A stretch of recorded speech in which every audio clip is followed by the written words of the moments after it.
Bonjour et bienvenue dans Cinéma et Psychogénéalogie. Aujourd'hui, nous analyserons le film Millennium de David Fincher.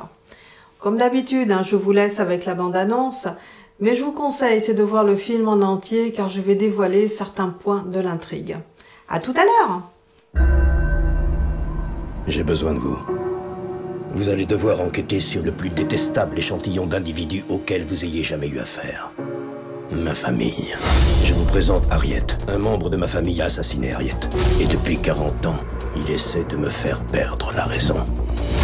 Je ne pourrai jamais trouver ce que vous n'avez pu trouver en 40 ans. Vous n'en savez rien. Vous avez un sens très affûté de l'investigation. Quelqu'un doit m'aider dans mes recherches. C'est l'un des meilleurs enquêteurs que j'ai. Mais, Elle est spéciale. et à quel niveau? À tous les niveaux. Je prends soin de moi depuis l'âge de 10 ans. C'est l'État qui prend soin de toi. Elle a eu une vie compliquée. Est-ce qu'on peut essayer de ne pas lui compliquer davantage? Lisbeth, je veux que tu m'aides à démasquer un tueur de femmes.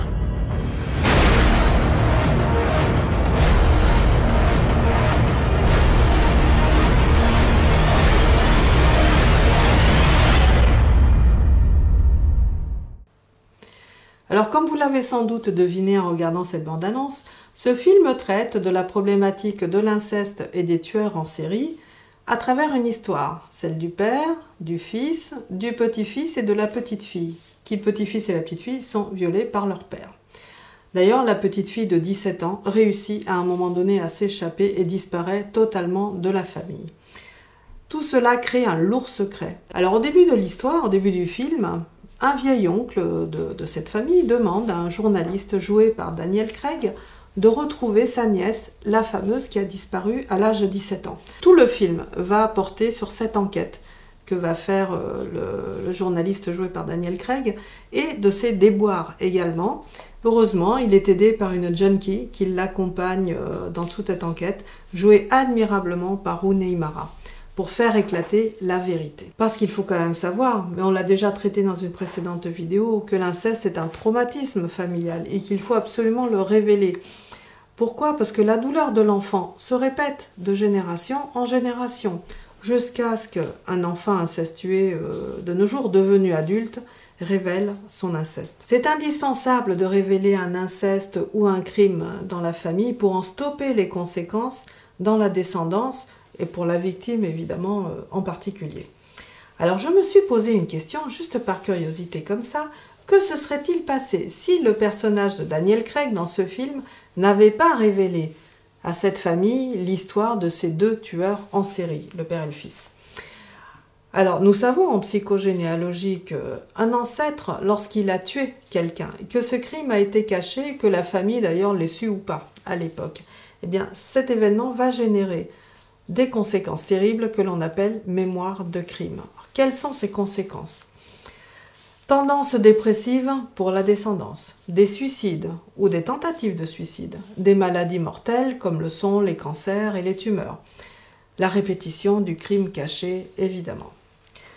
Alors, je répète quand même que les conséquences de tout cela, de cette mémoire de crime, sont subies par les générations d'aujourd'hui qui ignorent complètement l'origine de leurs problèmes ou de leur blocage aujourd'hui. Seul un travail en psychogénéalogie permet de retrouver les crimes et évidemment d'en arrêter l'impact néfaste sur la descendance. Alors ici, dans ce film, le crime d'origine est effrayant. Parce qu'il ne s'agit pas d'un tueur et d'une victime, mais il s'agit d'un père qui est tueur en série, de son fils qui est tueur en série également, mais qui en plus viole ses enfants. Le fameux petit-fils et petite-fille dont je vous parlais au début de la vidéo. Alors je me suis posé une deuxième question, toujours par curiosité, mais que se serait-il passé si le personnage de Daniel Craig n'avait pas révélé l'inceste dans cette famille? Que se serait-il passé pour les descendants?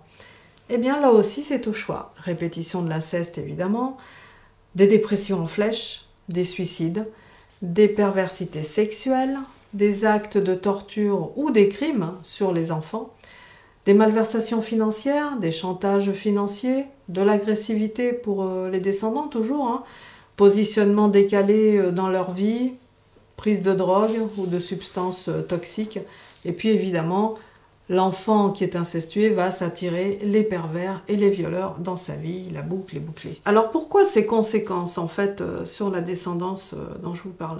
Parce qu'un enfant à l'origine qui est violé et qui est emmuré dans un silence par son violeur, évidemment, et qui voit sa famille autour de lui qui n'en parle pas, qui semble accepter cet événement comme étant normal, lui-même va se faire sa propre idée de cette histoire, et il va croire que c'est tout à fait normal, puisque personne ne lui en parle.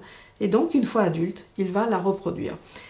D'où cette répétition de l'inceste qui génère dépression, suicide et tout ce que je vous ai déjà expliqué tout à l'heure. Alors, dans Millennium, le film La fameuse junkie dont je vous ai parlé réunit les derniers items de cette liste. C'est-à-dire qu'elle est agressive, elle a des soucis de positionnement avec les autres, elle se drogue, elle s'alcoolise, elle s'attire les pervers et les violeurs. D'ailleurs, pour s'en défendre, elle a brûlé son père à l'âge de 12 ans, donc c'est pour vous dire. Maintenant, vous mesurez les ravages que peuvent faire l'inceste ou un crime dans la famille. Alors, quelle est la solution? Parce qu'il en existe une, forcément. Eh bien, c'est le dire, quand on a vécu cet inceste. Le dire à mot choisi, bien évidemment, mais le révéler, et tant pis si on met un coup de pied dans un panier de crabes. Mais le dire libère la personne et libère la descendance également de cette personne. Alors franchement, il n'y a rien à perdre, il y a tout à gagner en révélant l'inceste. Je profite ici de vous rappeler que nous avons une deuxième chaîne qui s'appelle Osez le dire et qui se destine aux victimes de l'inceste. Et justement, une vidéo de cette chaîne leur donne des conseils pour arriver à révéler leur inceste à leur famille ou à leur entourage. Voilà, si cette vidéo vous a plu, eh bien je vous propose comme toujours de mettre un pouce bleu et de partager cette vidéo avec votre entourage. Merci beaucoup et puis je vous embrasse très fort, je vous dis à très bientôt pour une prochaine vidéo.